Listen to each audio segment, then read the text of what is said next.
Radha Madhava Jaya Kunja Bihari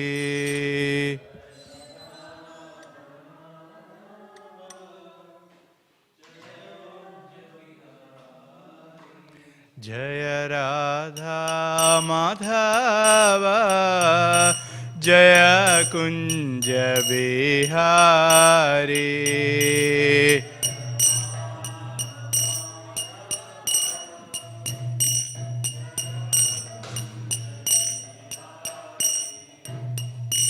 Jaya Gopi Janavallabha Jaya Girivaradhari Jaya Girivaradhari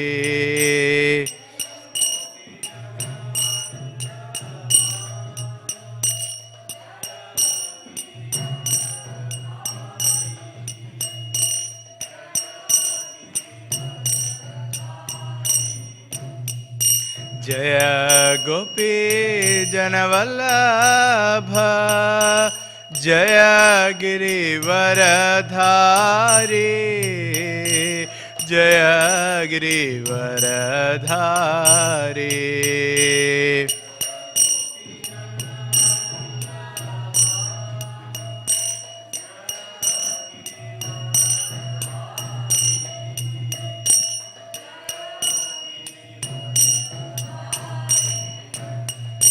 Jaya Yashoda Nandana Jaya Vrajajana Ranjana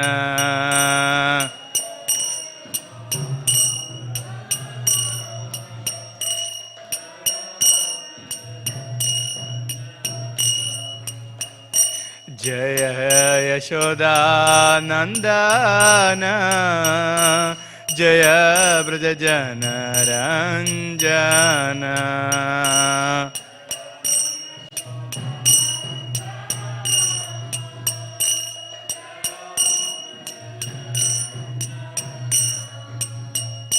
Jaya Yamuna Tiravana Chari Jaya Kunja Bihari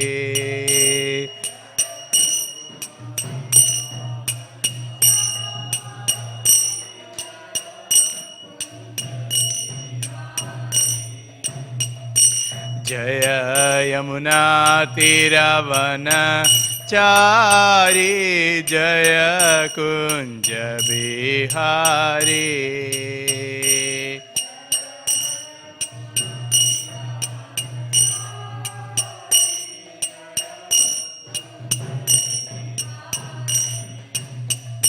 Jaya Radha Madhava Jaya Kunja Bihari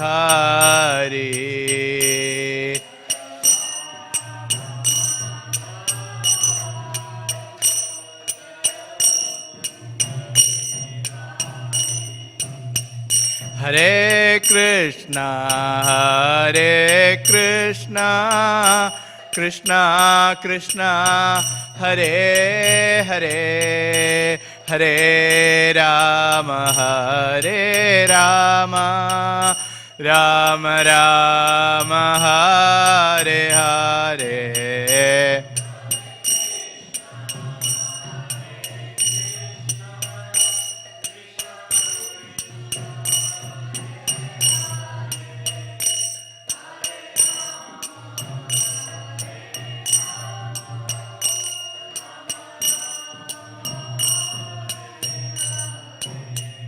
Hare Krishna Hare Krishna Krishna Krishna Hare Hare Hare Rama Hare Rama Rama Rama Hare Hare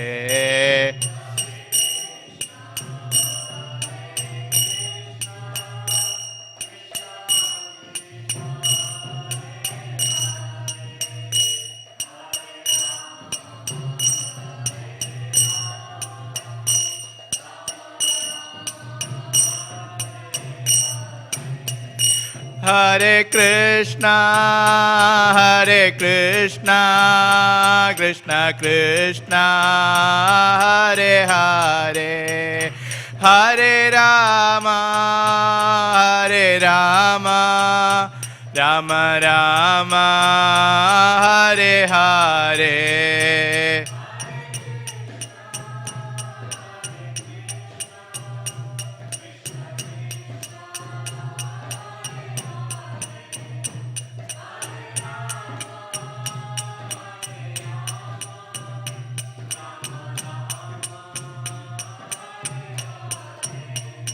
Hare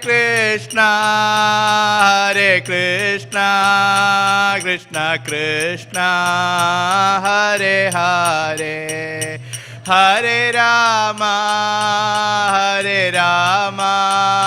Rama Rama, Hare Hare.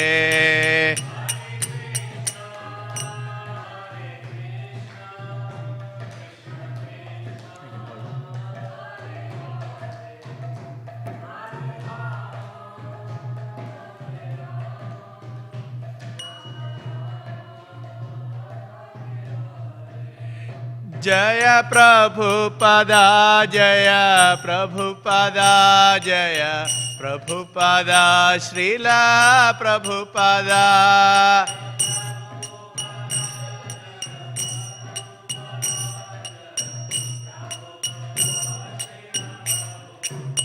Jaya Jaya Prabhupada, Prabhupada, Prabhupada, Jaya Jaya Prabhupada.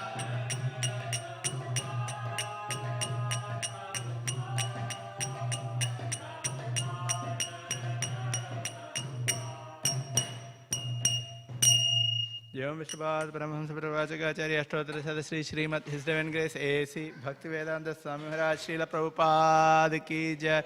Jai Vishwabad Paramahamsa Prabhupada Ashtottara Sadasri Śrīmad Bhaktivedanta Thakur Maharaj Srila Prabhupada Ki Jai. Ananda Kodi Vaishnava Vrinda Ki Jai. Namacharya Srila Haridas Thakur Ki Jai. प्रेम से कहो जय श्री कृष्ण चैतन्य प्रभु नित्यानंद श्री अद्वैत गदाधर श्रीवासादि गौर भक्त वृंद की जय। ग्रंथराज श्रीमद् भागवतम की जय। निताय गौर प्रेमानंदे। All glories to assembled devotees, all glories to assembled devotees, all glories to assembled devotees, all glories to Shri Guru Gauranga, all glories to Srila Prabhupada की जय। ओम नमो भगवते वासुदेवाय।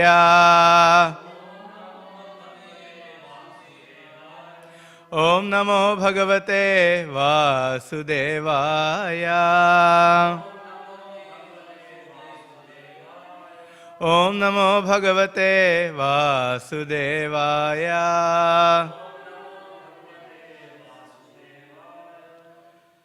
Hare Krishna. We are reading from Śrīmad Bhāgavatam, Canto 8, Chapter 16, entitled Executing the Payovrata process of worship. Verse number 1 we will chant, and we'll chant a few other verses as well. Shri Shuka Uvacha Evam Putreshu Nashteshu Deva Mata Aditistata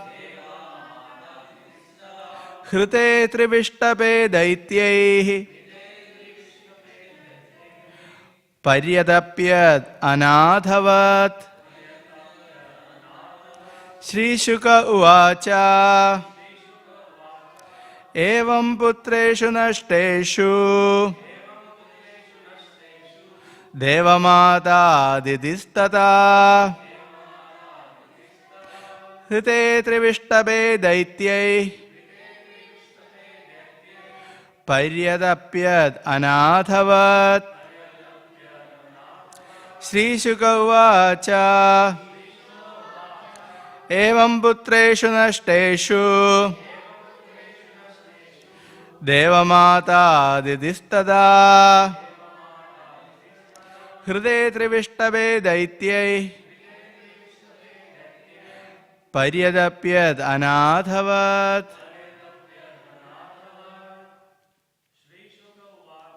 Shri Shuka Uvacha evam putreshu nashteshu Adistada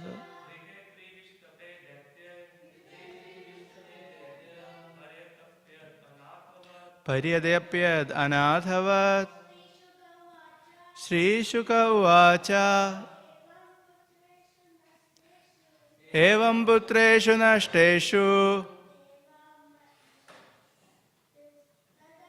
Devamata didistada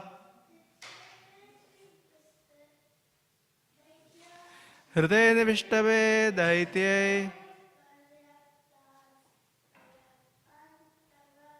Paryadapyat anadhavat Shri Shuka uvacha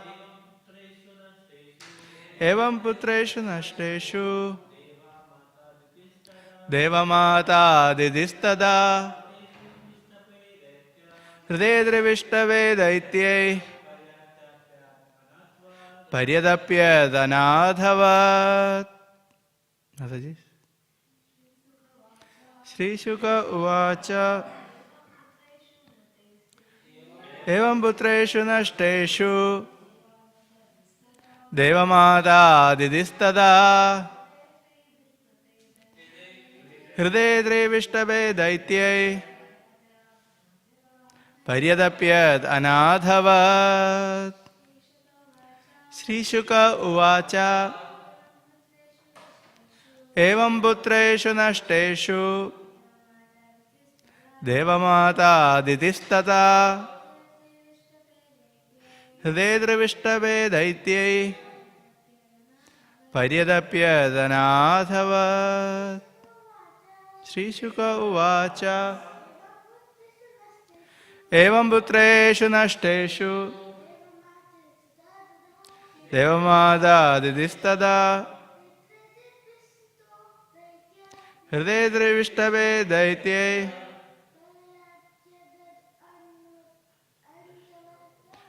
Paryadapyat anadhavat. Word-to-word translation responsibly, please.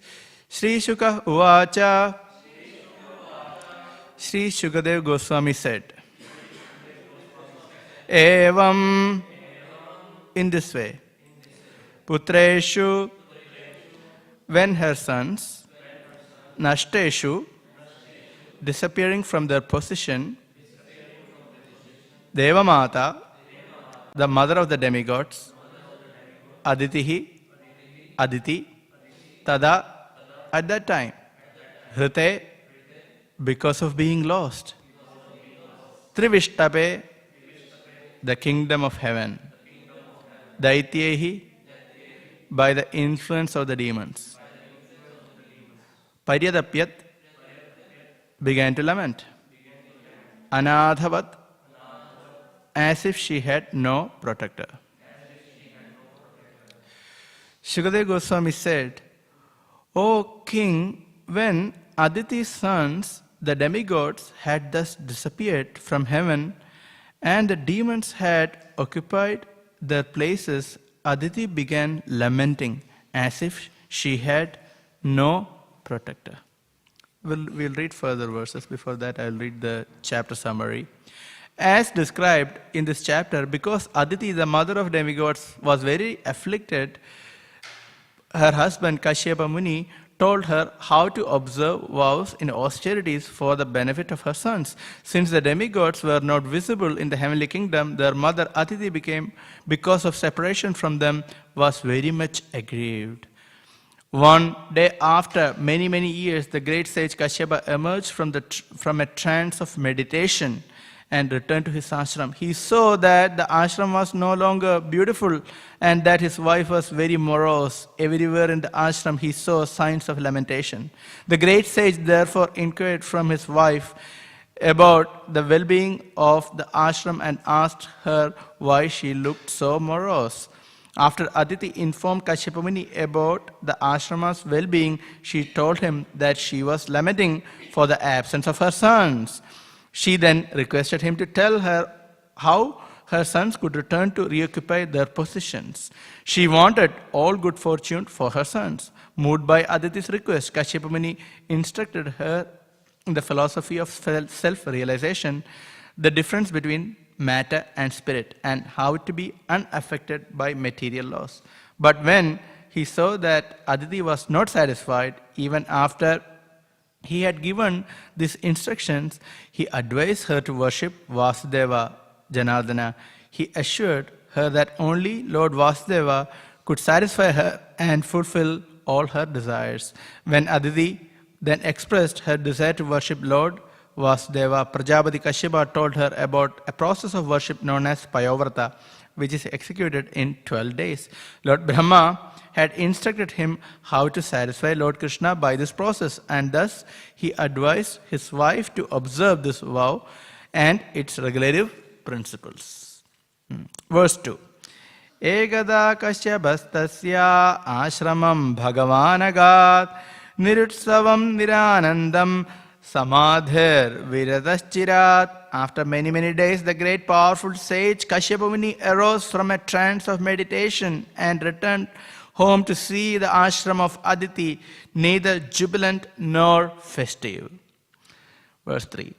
Sabatnim dina vadanam kridasana parigraha sabhajito yatha nyayam idamaha kurudvaha.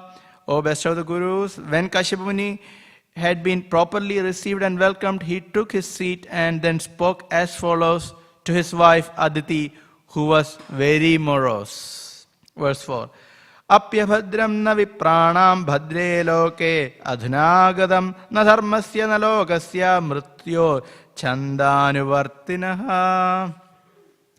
O most gentle one, I wonder whether anything inauspicious has now taken place in regard to religious principles.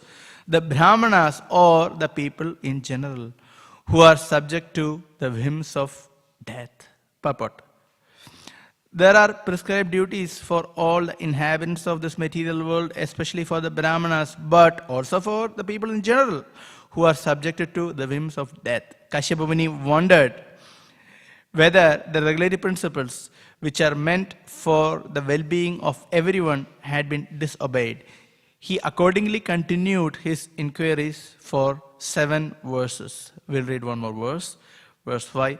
Abhi Vagushalam kinjit griheshu grihamedhini dharmasya kamasya yatra yogo hi ayoginam. O my wife, who are very much attached to household life, if the principles of religion, economic development and satisfaction of the senses are properly followed in household life, one's activities are as good as those of a transcendentalist. I wonder whether there have been any discrepancies in following these principles. Purport by His Divine Grace A.C. Bhaktivedanta Swami Srila Prabhupada ki jai. In this verse, Aditi has been addressed by her husband Kashyapa Muni as Grihamedhi, which means one who is satisfied in household life for sense gratification. Generally, those who are in household life pursue sense gratification in the field of activities performed for material results. Such Grihamedhis have only one aim in life, sense gratification. Therefore, it is said, Yan maidhana adi Grihamedhi sukham hitucham. The householder's life is based on sense gratification, and therefore, the happiness derived from it is very meager. Nonetheless, the Vedic process is so comprehensive that even in householder life, one can adjust his activities according to the regulative principles of dharma, artha, kama and moksha. One's aim should be to achieve liberation. But because one cannot at once give up sense gratification, in the Shastras, there are injunctions prescribing how to follow the principles of religion, economic development and sense gratification. As explained in Śrīmad Bhāgavatam 129, dharmasya hi apavargasya nartho arthayopagalpate. All occupational engagements are certainly meant for ultimate liberation. They should never be performed for material gain. Those who are in household life should not think that religion is meant to improve the process of householders' sense gratification. Household life is also meant for advancement in spiritual understanding, by which one can ultimately gain liberation from the material clutches. One should remain in household life with the aim of understanding the ultimate goal of life, tattva jñāsa. Then household life is as good as the life of a yogi. Kashyapa Muni therefore inquired from his wife whether the principles of religion, economic development and sense gratification were being properly followed in terms of the Shastric injunctions. As soon as one deviates from the injunctions of the Shastra, the purpose of household life is immediately lost in confusion. Om Jnanatimirandhasya Jnananjana Shalakaya Chakshurunmilitam Yena Tasmai Shri Gurave Namaha Shri Chaitanya Manobhishtam Sthapitam Yena Bhutale Swayam Rupa Kadamahyam Dadati Sapadantikam Vandeham Shri Guru Shri Yuta Patakamalam Shri Gurun Vaishnavamscha Shri Rupam Sagrajatam Sahagana Raghunathanutam Tam Sajivam Sadvaitam Savadhutam Parijana Sahitam Krishna Chaitanya Devam Shri Radha Krishna Padan Sahagana Lalita Shri Vishakhanutamscha He Krishna Karuna Sindho Dinabandho Jagatpate Gopesha Gopika Kanta Radha Kanta Namostute Tapta Kanjana Gaurangi Radhe Vrindavaneshwari Vrishabhanusute Devi Pranamami Haripriye Vanchakalpatarubhyascha Kripa Sindhubhya evacha Patitanam Pavanebhyo Vaishnavebhyo Namo Namaha Jai Shri Krishna Chaitanya Prabhu Nityananda Shri Advaita Gadadha Shri Vasadi Gaura Bhakta Vrinda Hare Krishna Krishna Krishna Hare Hare Hare Rama Rama Rama Hare Hare Bhutair Mahatbhir Yaima Puro Vibhu Nirmaya Shete Yatamusha Purusha Bhungte Gunan Shodashatmaka Solankrishishta Bhagavan Vachamsi Me. Hare Krishna.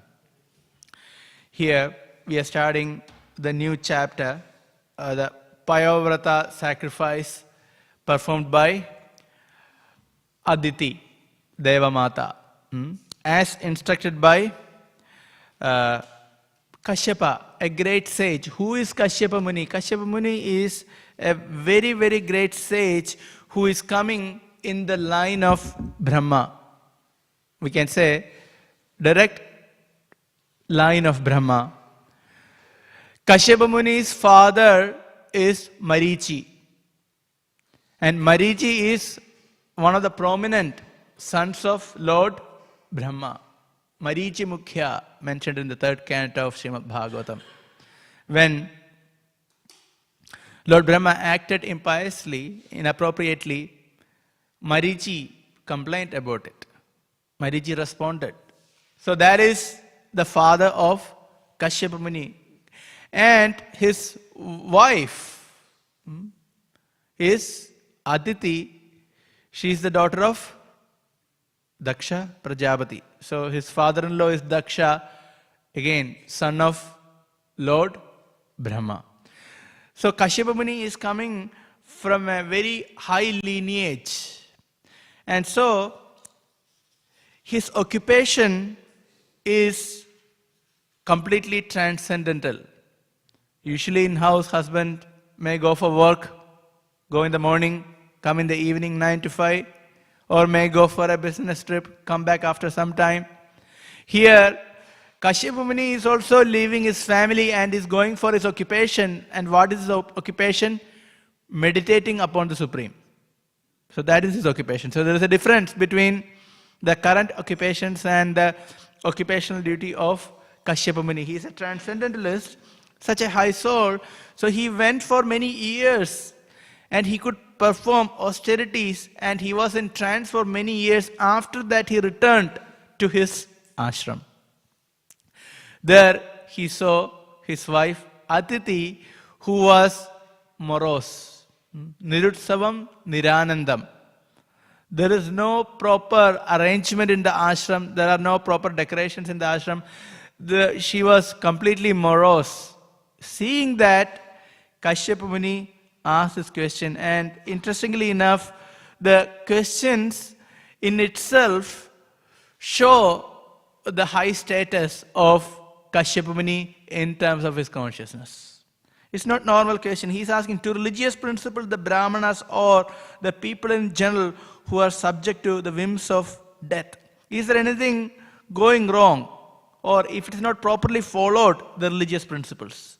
This is the question of Kashyapa Muni. Is the religious principles not being properly followed? So this is very important because this is very instructive. Unless and until the religious principles are not followed, if it is not followed, there will not be any happiness. If they are not followed, there won't be any happiness. This is spoken again and again in Shastra. We try to think that a few times, if we don't obey religious principles, if we don't follow regulatory principles, it'll be all right. But for any action, certainly there is reaction. And so we had to be very mindful following the principles. And so it is mentioned that in the current society, if you see, people are not at all into regulatory principles, and no one wants to hear about the regulatory principles because they are considered simply restrictions. When we try to speak to even the so-called spiritual people, they would say, we are trying to get out of the restrictions of the religion. We are trying to get out of the restrictions of the religion, and we need freedom. And that is our spiritual practice. But without restrictions, the so-called spirituality is simply a force. It's not going to work. It is simply like lighting the fire or trying to kindle fire and pouring buckets of water on top of that. So they don't go well together. And that's why it is very important that these restrictions are being followed. In fact, people go to doctor, then they had to follow restrictions. Lactose-free, gluten-free, sugar-free, free of everything. Because the restrictions are imposed by the doctor, and for the health sake, they had to follow. Similarly, when you go to the spiritual doctor, devotee, spiritual master, there are restrictions which are imposed, and they are very important. Otherwise, the spiritual life will not take off. There will not be much progress in the spiritual life. So that's the reason in Bhagavad Gita, these regulatory principles are described as regulatory principles of freedom. Isn't it? Regulatory principles of freedom, because they will give freedom. Freedom in consciousness, freedom for the mind. Then we can freely think about Krishna. Then we can freely serve Krishna if we follow the regulatory principles which are restricting us from engaging in sense gratification, which in turn is increasing our bodily identification. So restriction means helping us not to identify with the body so that we can effectively be engaged in Krishna conscious activities. That's why it's called Raga Dvesha Vimukteshu Vivishayan Indresh Charan Atma Vishyer Vidheya Atma Prasadam Adhigachadi. If you want prasadam, mercy, not only prasadam, what we're going to have soon, not just that prasadam, but the prasadam of mercy, one has to control the senses. So Bhagavad Gita says in the second chapter itself, it's so important. Then one follows these regulatory principles. And here Kashyapa Muni is speaking from his deep realization.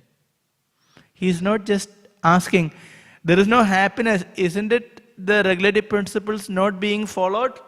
He's asking Aditi. He is speaking from deep realization because he himself had an experience which was effectively torturous because he had to violate the regulatory principles. We know this from the third canto of Śrīmad Bhāgavatam. Now we are in the 8th canto of Bhagavatam, and which Manvantara is running now? 7th Manvantara, which is known as Vaivashyata Manvantara. The 7th Manvantara is running now in Śrīmad Bhāgavatam in the 8th canto, Vaivashyata Manvantara. And in this Manvantara, Lord Vamanadev appeared. But in the previous Manvantara, Chakshusha Manvantara, there is this episode between Aditi and Kashyapa, isn't it? Aditi and Kashyapa. Aditi was very much agitated, and she approached her husband Kashyapa Muni and started glorifying Kashyapa Muni. And Kashyapa Muni fell prey to the desire of Aditi. It was not the auspicious time for union, but at the same time, Kashyapa Muni was getting agitated. Kashyapa Muni was very learned and he exactly knew what he was doing. He warned Aditi. He told, this is not the auspicious time for this activity. Not only that, in this time, Lord Shiva's servants, many ghosts, Bhutaganas, they are roaming. And Lord Shiva is very merciful. Lord Shiva goes to the crematorium.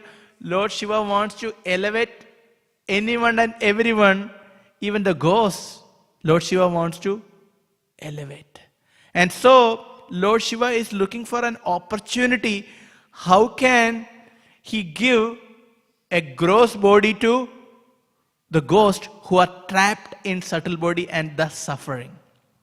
So if such an inauspicious activity take place at this point in time, then Lord Shiva is just waiting to send those souls in the ghost body into the womb of such a mother, and some ghost atheist can come as the progeny. So Lord Shiva warned, Kashyapa Muni warned Aditi. Not only that, he told, don't think that Lord Shiva is very much related to you. What is the connection between Aditi and Lord Shiva? Lord Shiva, great personality. What is the connection between Aditi and Lord Shiva? Sisters, husband, very closely connected. Don't think that he is your sister's husband. Don't think like that. He is going to act according to the rules. And we all worship, respect, offer obeisances, accept the remnants of Lord Shiva. So don't think that he is closely related to you. So act properly. However, Aditi couldn't resist, and Kashyapa Muni fell prey to that desire. It is mentioned that Kashyapa Muni couldn't resist because he was not a pure devotee. He was a transcendentalist, but his mind was trying to fix on Brahman, the impersonal effulgence. That's why it is mentioned, after that activity, he purified himself and then he started chanting Gayatri and tried to fix his mind on impersonal effulgence.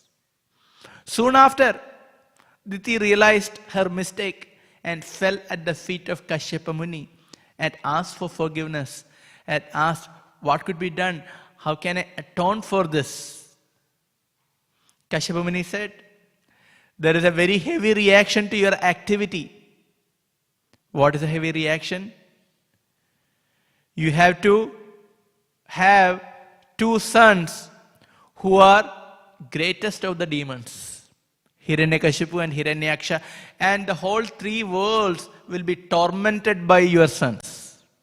So this is the reaction. So you can see, because of not following the regularity principle, Kashyapa Muni had to see the appearance of greatest demons. Think about being the father of greatest demons and think about that mother.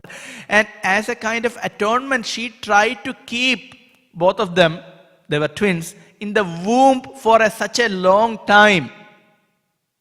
For a long time. Then she had to release. There is no choice. They had to come out. Hiranyakashipu and Hiranyaksha. And of course, Kashyapa gave the boon, being a great sage, and he could foresee the future. What are the boons? Benedictions he gave. What were the benedictions? No, that's not the one. Okay, that is one. Good. Hiranyakashipu's son will be a great devotee, pure devotee of the Lord, Prahlad Maharaj. That was one of the benedictions. And another benediction was, both of your sons will be killed by the Supreme Lord. It's a benediction. Both of your sons will be killed by the Supreme Lord. So these were the benedictions given. See, think about this. What kind of benediction is that? Yes, it is an amazing benediction, but think about the mother. Son will be killed. And son is a big demon, torturing the whole world, torturing all the devotees, torturing brahmanas, killing cows. So Kashyapa is now speaking from a deep realization to Aditi. Why there is no happiness? Is there any problem in following the regulatory principles? And so here it's important that Kashyapa addresses his wife as Grihamedhi. This term is very important, Grihamedhi and Grihamedhi. Grihamedhi is referring to male and Medhini is referring to the female. Grihamedhi and Grihamedhi. So this term has different connotations. Generally, in many places in Vedic literature, Grihamedhi is simply used as a pious householder who performs all ritualistic activities, Grihamedhi. However, when it comes to Śrīmad Bhāgavatam, Grihamedhi is used with a negative connotation. That is, somebody is materialistically ritualistic and not spiritually oriented. All the activities, all the ritualistic activities and all the principles which are followed in the Grihastha life is simply for material upliftment and material sense gratification, either in this life or next life in the heavenly planets. But everything is simply meant for sense gratification. So that's why even here the word is translated, "Oh my wife who are attached to household life." So the attachment is pronounced here. Shrodavyadini Rajendra Nirnam Santi Sahasrasha Apashyatam Atmadattvam Griheshu Grihamedhinam. This is from the second canto of Śrīmad Bhāgavatam. Shukadeva Goswami starts speaking Bhagavatam in the second canto.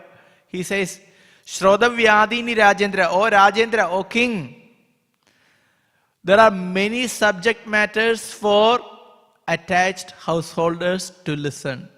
Shrodavyadini Rajendra, Griham Santi Sahasrasha, thousands and thousands of subject matters.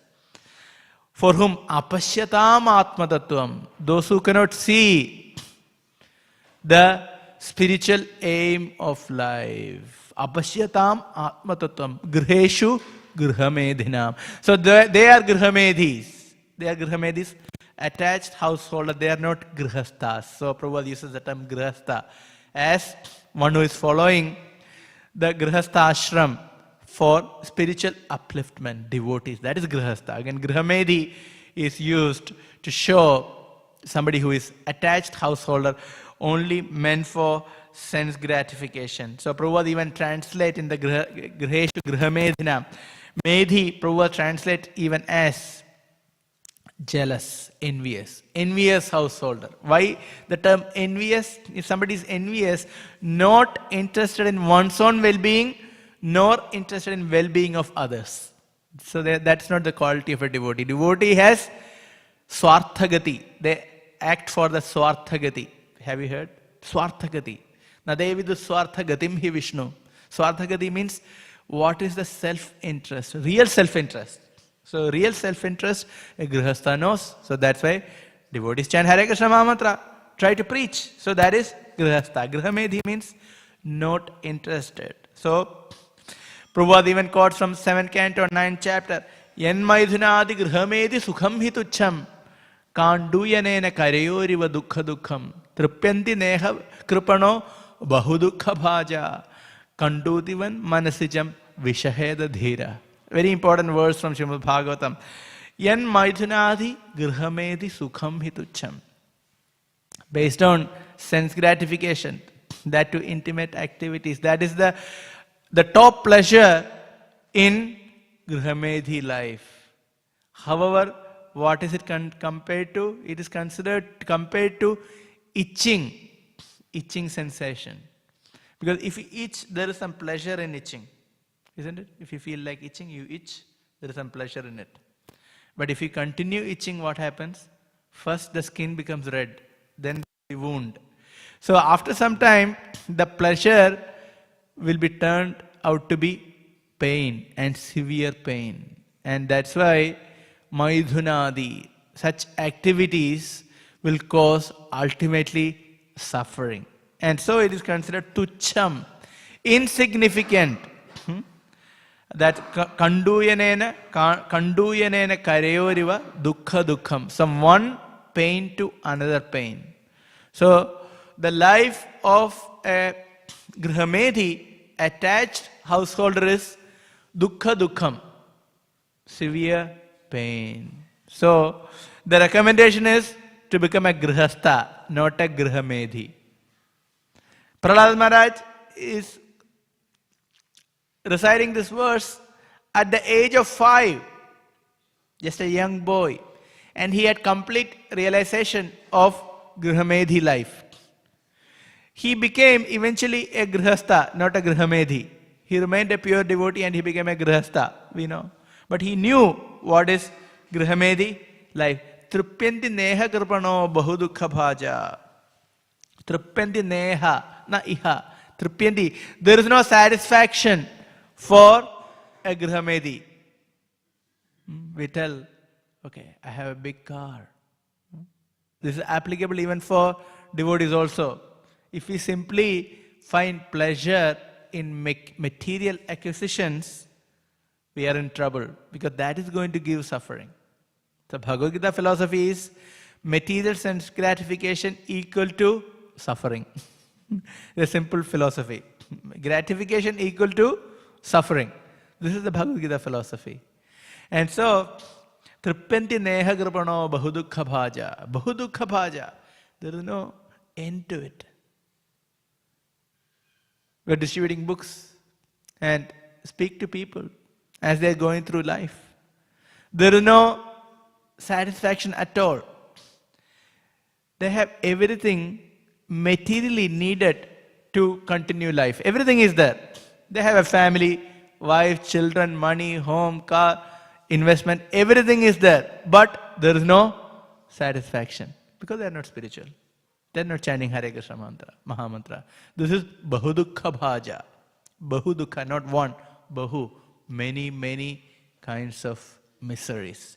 So the recommendation is Kandudivat Manasijam Vishaheda Dhiraha. So the recommendation is one should learn to tolerate the itching.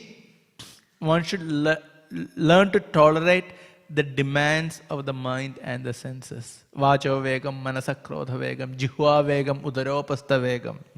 This is the qualification. If you want to make advancement, we have to tolerate.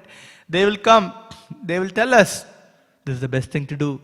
Just do one time, you will be satisfied. Otherwise, you will be missing out. This is how the thoughts of sense gratification come to our mind. And if we succumb to that, after some time, we lament. Oh, why did I do that? So that's what happened to Aditi. We know that. That's what happened to Kashyapa. Both were not satisfied by their activity. And that's why Kashyapa is asking this question. These regulatory principles, are they not being properly followed?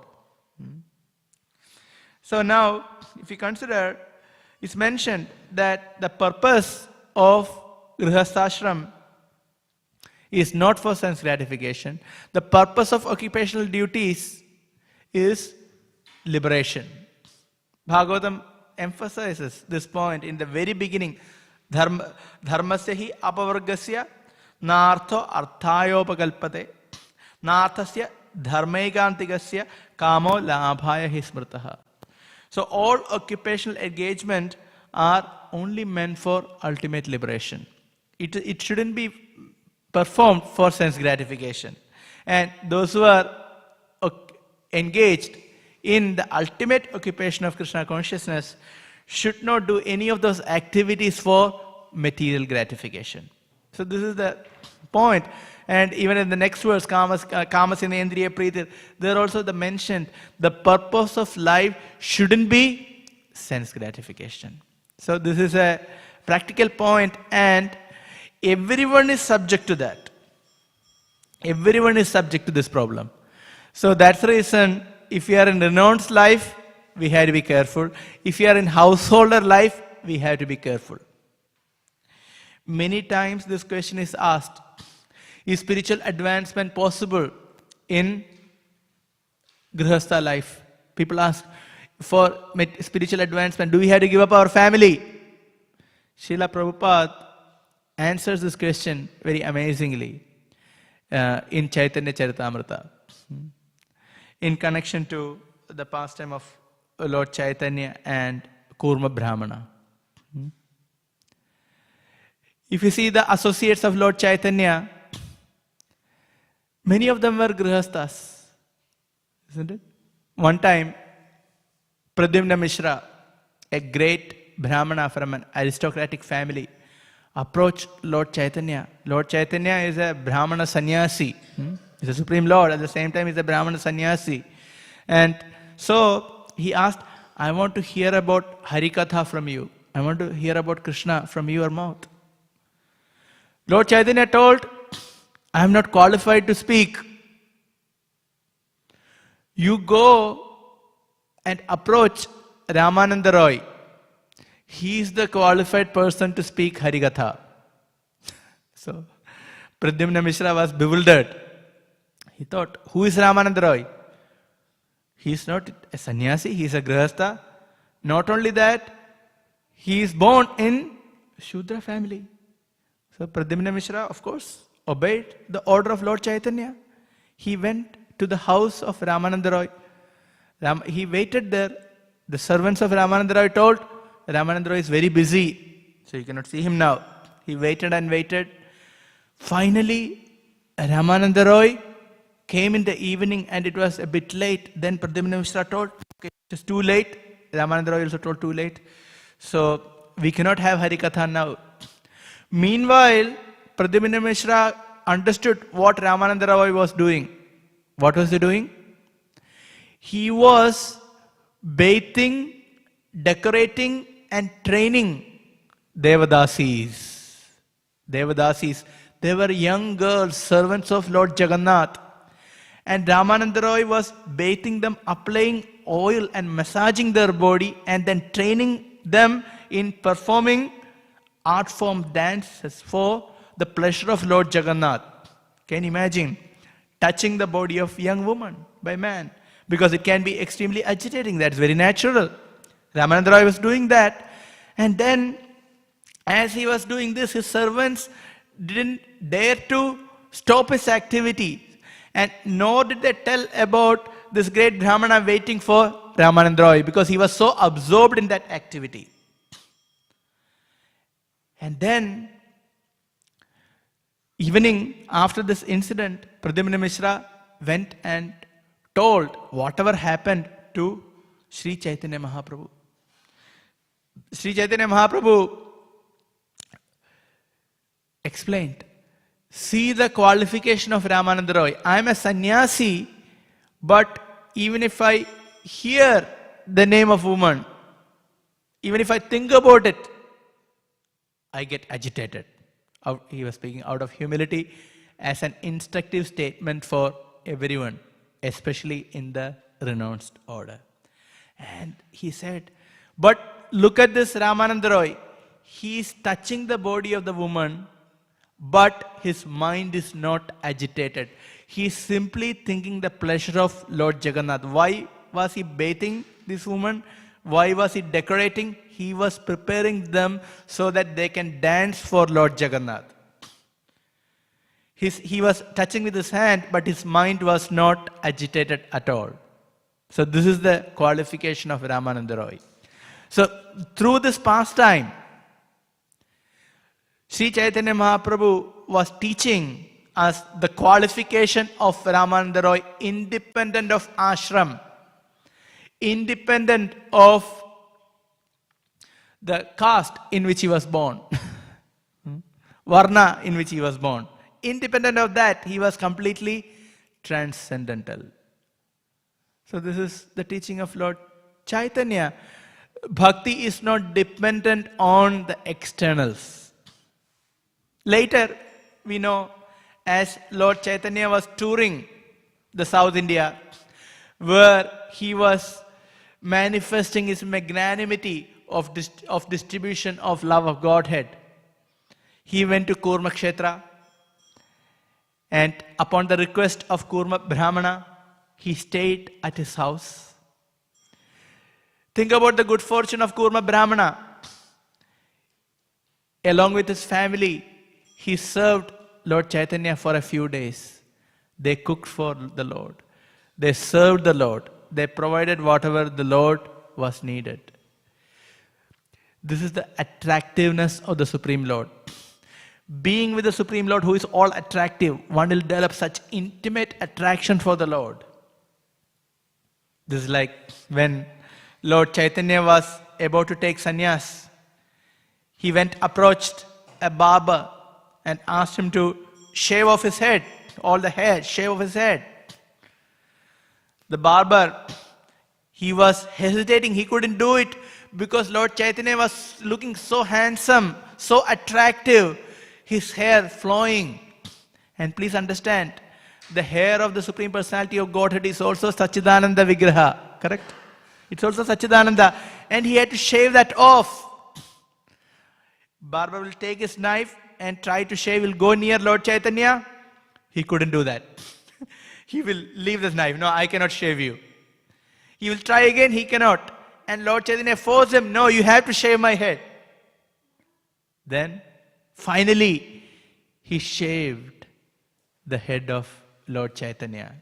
It is mentioned that all the devotees were so unhappy seeing Lord Chaitanya with his bald head after shaving. They were all so unhappy. And this barber gave up his occupation. He entered transcendental madness in ecstasy. And he gave up his occupation. I don't want to shave anyone. This is my last shaving. See? So this is the position. Now, that is the attachment devotees develop for the Lord, because the Lord is all attractive. And here, personally serving Lord Chaitanya, Kurma Brahmana became ecstatic. And after a few days, Lord Chaitanya told, this is the time for me to leave. Kurma Brahmana became so morose. He said, I want to go with you. I don't want to stay with my family. I just want to leave the family. I want to go with you. I want to travel with you. Lord Chaitanya became very upset. He said, why are you speaking like this, my dear Brahmana? Don't speak like this. You cannot just leave the family like this. Then he instructed. What is the instruction? Very, very famous instruction. Yare dekha, tare kaha, Krishna upadesh, kaha Krishna upadesh, amar agya, guru hoy, tara e desh. Upon my instruction, you instruct everyone the orders of Lord Chaitanya as given by as given in Bhagavad Gita and Śrīmad Bhāgavatam. In that way, you become the spiritual master and deliver everyone in this land. So this is a standing order of Lord Chaitanya. And this is a standing order of Srila Prabhupada. Okay? This is a standing order of Srila Prabhupada. This instruction applies all the time. And Lord Chaitanya made a very interesting statement after that. If you do that, if you instruct everyone about Lord Krishna, then you will never miss my association. Very important point. So this is very instructive for everyone. If we share Krishna consciousness, then we will not miss Lord Chaitanya. So the question is, how to have Lord Chaitanya with us? Share Krishna consciousness. And in the purport of this verse in Madhya Lila, Srila Prabhupada makes a very interesting statement. I will read the beginning of the purport. This is the sublime mission of the International Society for Krishna Consciousness. Many people come and inquire whether they have to give up family life to join the society. But that is not our mission. One can remain comfortably in his residence. We simply request everyone to chant Hare Krishna Mahamantra. In this way, the very first line of the purport is answering this question. Not necessary to leave the family, not necessary. But within the family, one can practice Krishna consciousness and one can preach Krishna consciousness. That is the point, and that is mentioned in this purport. That's the reason in the Vedic system there is a progression: dharma, artha, kama, moksha. If you perform religious duties, there can be artha, there is profit, benefits, money, and then there can be sense gratification. But what is it mentioned? Not unlimited sense gratification, but what is for a healthy life and for self-preservation. Kamasya nendriya pridhir labho jiveta evada jivasya tattva nartho yascheha karmabhi. So that is the point. So it's for self-preservation, not for sense gratification. And in that mode, if we are living to have a comfortable life and practice our Krishna consciousness and share Krishna consciousness, then one can be a transcendentalist in the household. At this point in time, now we are few days away from Srila Prabhupada book distribution marathon. If you see past years, everyone takes part in book distribution marathon. There is no restriction. The Brahmachari, Grihastha, Vanaprastha, Sannyasi, everyone in ISKCON takes part in marathon. Even sannyasis take part in marathon, not just inspiring others, but they themselves go out and distribute books. A number of years back, I was reading the reports of Janananda Goswami. He wrote a few poems in his realization on book distribution. He was telling he was going out every day, practically, in France, in Paris, to distribute books. Not easy to distribute books, very difficult place to distribute books. I can't remember the French 2 words. Everyone is telling, no thank you. That's what Maharaj was telling, no thank you. That was a more common answer he was hearing. He's a sannyasi, Tridanti Bhikshu. Doesn't matter. It's not easy. But Maharaj was trying. But of course people were taking books, but not so easy. So this is the standard of book distribution. Everyone should take part in book distribution, independent of ashram, independent of varna. Right? Everyone can take part in book distribution. If you see past years here in Melbourne, a good portion of the books were distributed by Grihasthas, because everyone take part. Because if you take part, you get the benefit, isn't it? When we take part in book distribution, do we feel it? At the end of the day, do we feel it? We feel it, isn't it? We feel so happy. Even a hard day, at the end of the day, we feel blissful. This is book distribution. Even the books didn't go, still we feel blissful. Because we are directly following the order of Lord Chaitanya. As simple as that. So when we do book distribution, we shouldn't worry about anything else. Just try to serve the Lord, and we see how the Lord is reciprocating with us. So it's such a great opportunity. And I told previously about those who haven't taken part in marathon, those who are very new. For them, we have a challenge. That is called OBAD. 1 Bhagavad Gita a day. So come, you can approach Duja Prabhu. We will not be here for some time. We will be traveling. Naman Prabhu will be there, right? Approach. Get 30 books, 30 hardbound Bhagavad Gitas. Keep it with you. Daily try to distribute. 1 Bhagavad Gita a day. Ask them donation. Try to collect some money. They may cover, mostly cover. If somebody doesn't cover, someone else will give more money. Can be covered. So buy 30 Bhagavad Gitas and distribute. This is for those who haven't distributed books. And those who have distributed books, those who are experienced, you know how to distribute books. Then only one thing is required. What is that? Time. Isn't it?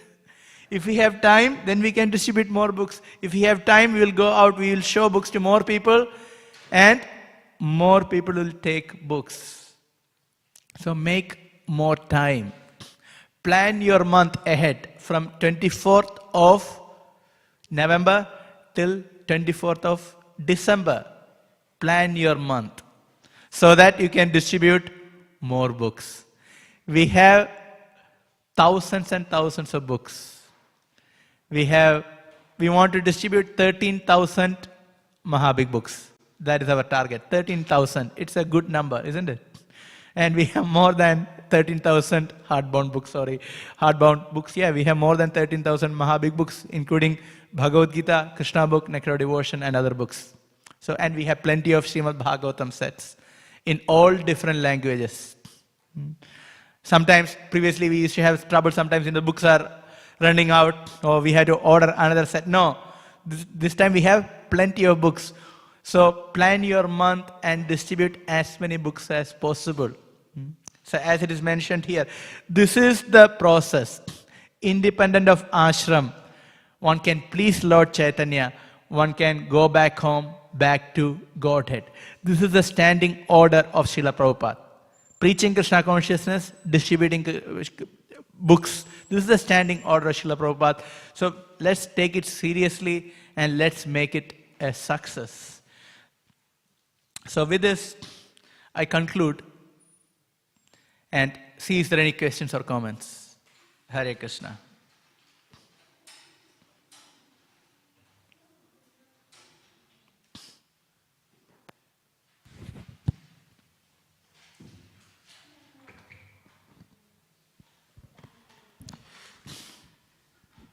Hare Krishna Prabhu, thank Hare you for Krishna. the nice class. Prabhu, you were talking about Grihastha and Grihamedhi. So I'd like to ask, when we're performing our sadhana in Grihastha ashram, and for let's say someone is doing the sadhana with some mistakes, do we all share a part of that? Do all members share a part of their karma for doing that? You mean improperly doing sadhana, or? Yeah, if one person is doing sadhana with mistakes and offenses, do we all get No, to there is no karma in performing sadhana. Even if it is improperly done, still there is no karma as such. Even the person who is improperly chanting, still there is no karma as such. Only his or her progress will slow down. If somebody is very distracted when chanting or not pronouncing properly, the progress will slow down, but there is no karma as such. Even that is burning the karma. So we don't need to worry about karma, but what we need to worry about is such practices, if we continue, that can become very much of a habit, and that will not help whoever is doing it. That's all. So only their sadhana will slow down, the rest of... If you get that association and if you try to follow them, if somebody is improperly doing, if you try to follow that, then there will be a problem. So we need to give our association. If somebody is not doing properly, if we are sitting with them and chanting, we need to chant nicely. We need to do our sadhana properly so that they get inspired. So we shouldn't get inspired by their improper sadhana. Rather, they should get inspired by our good sadhana. That's all. Hare Krishna. Any other questions or comments?